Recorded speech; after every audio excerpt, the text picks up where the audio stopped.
Bu Putri Alvina, saat ini KPAI tengah mendampingi, mengawasi juga NF ini. Seperti apa sih Ibu perilakunya? Apakah memang ini akibat keluarga yang tidak utuh dan lain sebagainya?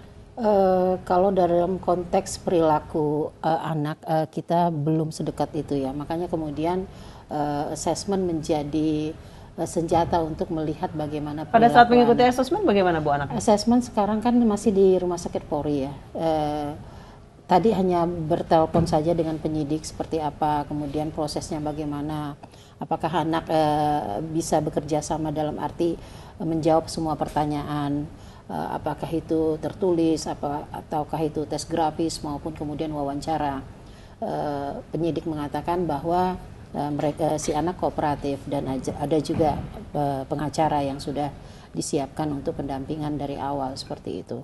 Jadi artinya ini yang sedang berproses ya, butuh waktu memang, tapi kemudian yang saya pikir adalah karena pelaku anak itu ada regulasi atau ada undang-undang bagaimana kemudian membatasi waktu 15 hari itu sudah harus selesai sebenarnya. Cukup Jadi komunikatifkah pelaku Ibu? Komunikatif, artinya semua pertanyaan itu dijawab. Ya artinya dengan gambaran seperti ini kan tidak ada apakah kemudian dia menarik diri, apakah kemudian si anak merasa tertekan, belum terlihat seperti itu. Tidak ada rasa tertekan atau mungkin rasa bersalah gitu ada dalam kondisi yang seperti itu agak sulit mengatakan karena si anak dianggap kooperatif, mau menjawab. Kalau anak tertekan mungkin nggak akan menjawab seperti itu. Jadi pada saat dikatakan bahwa si anak menjawab dengan baik, kooperatif, ya saya anggap ini masih bisa kemudian ditolerir oleh anak situasi yang seperti itu selama pemeriksaan. Jadi bagaimana tipikal karakter anak, perilaku anak itu yang kita belum tahu.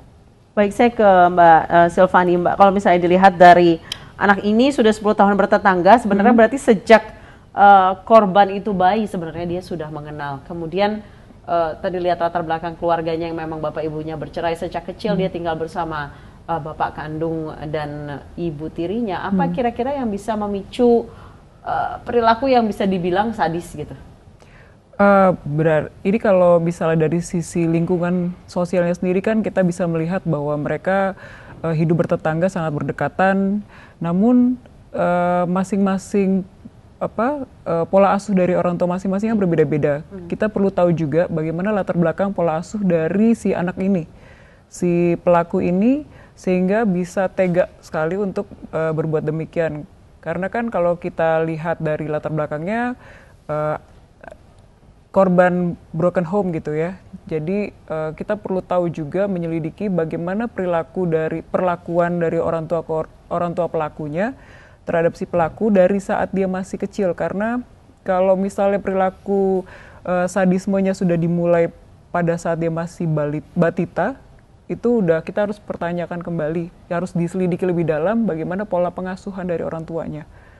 Baik, kalau misalnya dilihat dari dikatakan bahwa memang pelaku ini sering menyiksa binatang dan lain sebagainya. Apakah itu bisa menjadi bibit perilaku sadis seperti ini?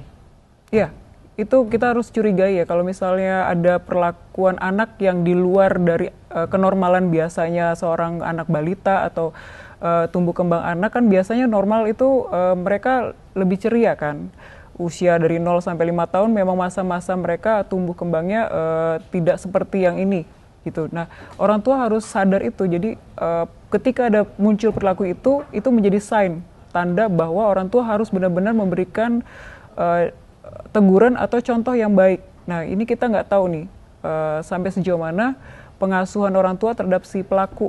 Jadi benar-benar harus dalam penyelidikannya. Kalau KPAI sendiri sudah berbicara dengan ibu dan ayahnya, baik yang tiri maupun yang kandung?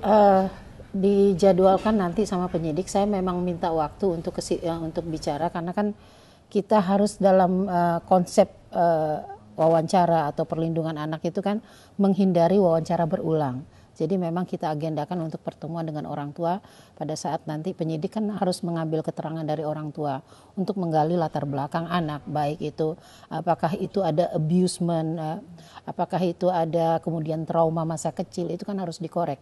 Kalau untuk sadis seperti ini kemungkinan apa Mbak? Abusement atau memang Saya belum bisa untuk mengidentifikasi itu dulu ya, karena banyak kategori-kategori yang bisa mengidentifikasi, apalagi kalau sudah ada ditangani oleh psikolog yang sudah menangani langsung. Cuma potensi-potensi itu bisa saja terjadi. Diagnosis yang bisa digunakan untuk si pelaku bisa saja, apapun bisa terjadi. Kategorisasinya menuju kemana itu bisa saja. Cuma ya hasrat ingin membunuhnya ini yang harus kita benar-benar, akar masalahnya harus kita ketahui terlebih dahulu. Baik, Bu Putu, saat ini anak dititipkan Di rumah sakit, masih masih sedang proses untuk assessment di rumah sakit. Oh masih tidak dititipkan di lembaga pemasyarakatan? Nggak bisa, karena memang untuk menitipkan anak dengan kondisi atau karakteristik kejahatan tertentu itu akan berisiko, baik itu bagi anak maupun bagi anak yang lain. Maka kemudian setelah assessment kita harapkan keluar assessment itu, baru kemudian intervensi yang kita tunggu. KPAI reposisinya untuk kasus ini adalah pengobatan dan rehabilitasi.